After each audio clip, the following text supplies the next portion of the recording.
yang basic instinct nanti aja. Ya dimatiin aja.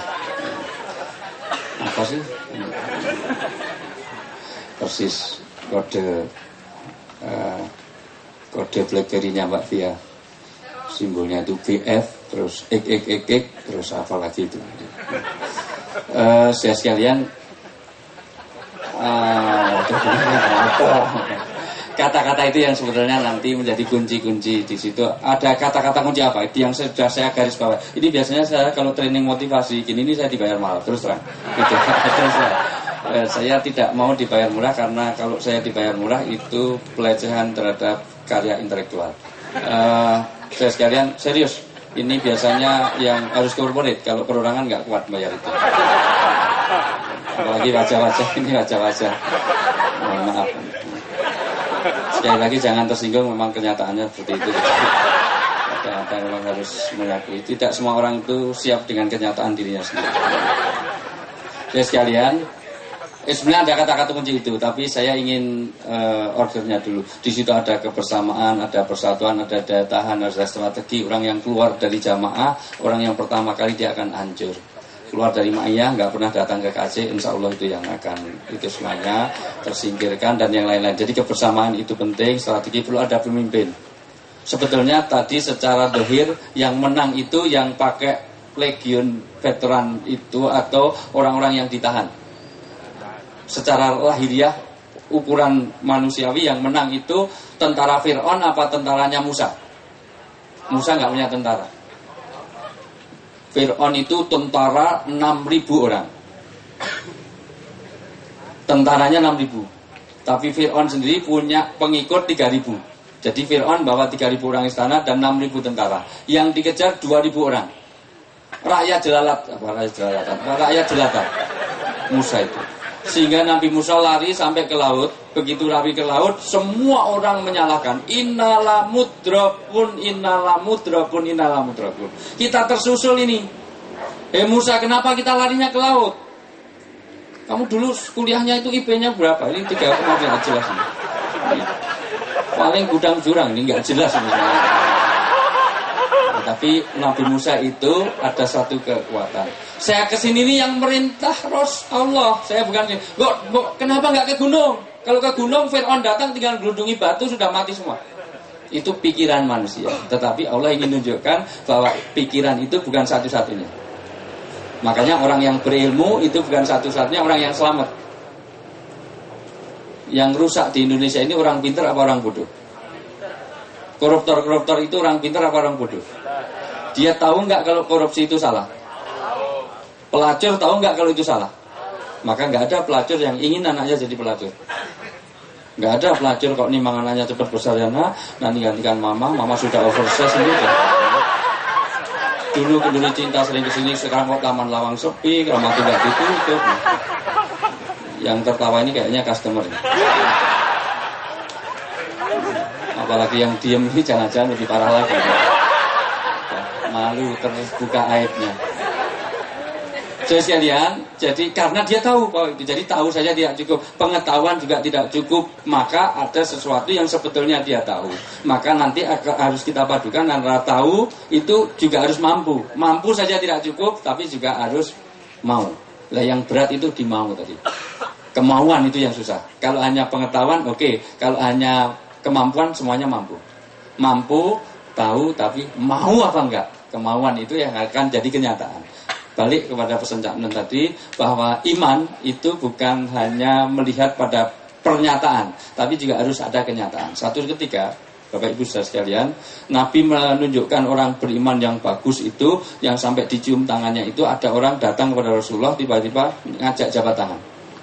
Oleh Rasulullah langsung dilepaskan. Maka orang ini tersinggung yang luar biasa. Bukankah wa innaka la'ala khuluqin adzim? Engkau adalah pribadi yang mulia. Engkau adalah uswatun hasanah. Engkau adalah uswah kami, qudwah kami. Hai Muhammad, ya Rasulullah, bukankah engkau ini panutan saya? Kenapa hanya saya jabat tangan aja aku lepaskan? Ada apa sih, Cak? Kok Cak apa? Rasulullah kok Cak? Di sini ini Cak Nun maksudnya itu. Nah, sekalian begitu Rasulullah tanya, itu tangan atau amplas atau ambril? Tangannya kasarnya luar biasa. Maksudnya apa ya Rasulullah? Itu tangan apa amplas? Tangan kok kasar? Saya nggak tahan itu bukan apa? Karena tanganmu itu kasar sekali. Ya Rasulullah, ini saya orang Arabi. Orang Arabi itu Arab tapi pedalaman, sekali lagi. Arab tapi Badui. Arab tapi Ndiso, Katrok. Jadi MCK-nya masih di sungai. Jadi kalau Jakarta Pelumpang gitu. Jakarta ya Parung sana. Ya Bekasi sana sih. MCK-nya di sungai. Jadi kalau pagi masih antri di pinggir kali. Sambil gelantungan akar pohon gitu.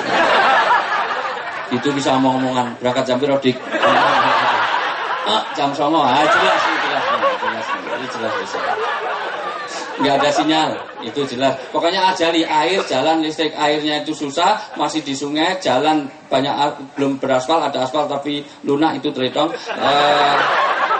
Listrik sering mati, jelas bisa. Apalagi itu, kemudian komunikasi nggak lancar, ada handphone nggak ada sinyal.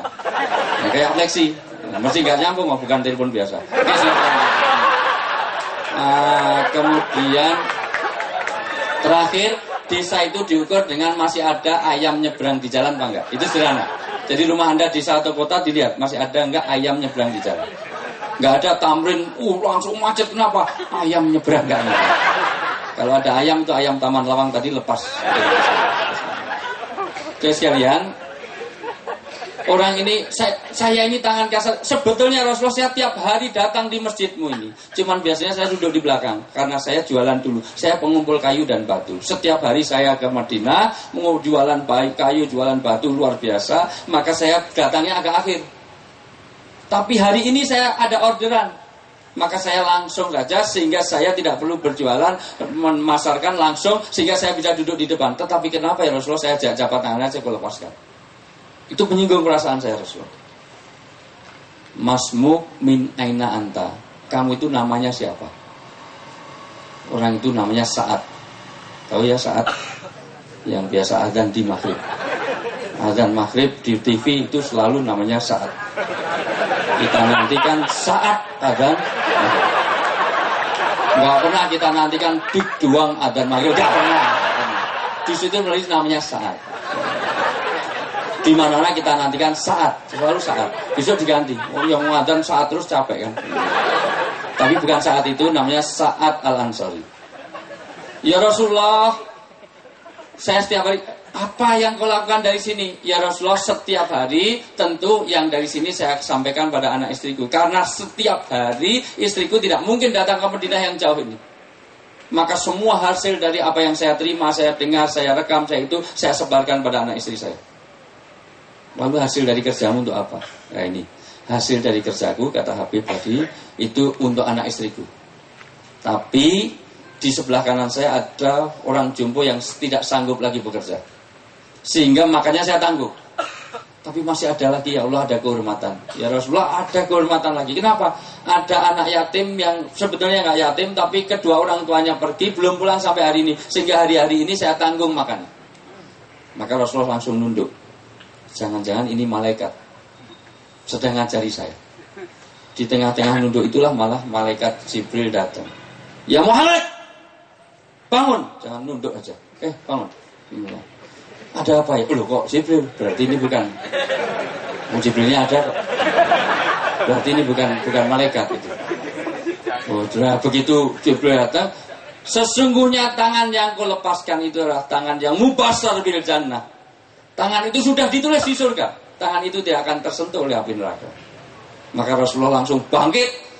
Ya Sa'ad, ada apa ya Rasulullah? Mana tanganmu tadi? Oh tadi dilepas-lepaskan sekarang. Mana tanganmu tadi? Kenapa tadi dilepaskan? Kenapa? Malu aku. Nah, begitu ditunjukkan alika sam'a wa ta'ataka. Saya ini nabimu, tugasmu harus sami'na wa ata'na, apapun yang saya perintahkan. Maka di depan sahabat, tangan itu dijulurkan, langsung disaut oleh Rasulullah. Maka dicium oleh Rasulullah. Dicium inilah, maka sahabat-sahabat kaget, ada apa ini, ada apa? Izinkan aku mencium baunya surga. Ya Rasulullah, bukankah yang jadi nabi engkau? Harusnya aku yang mencium tanganmu.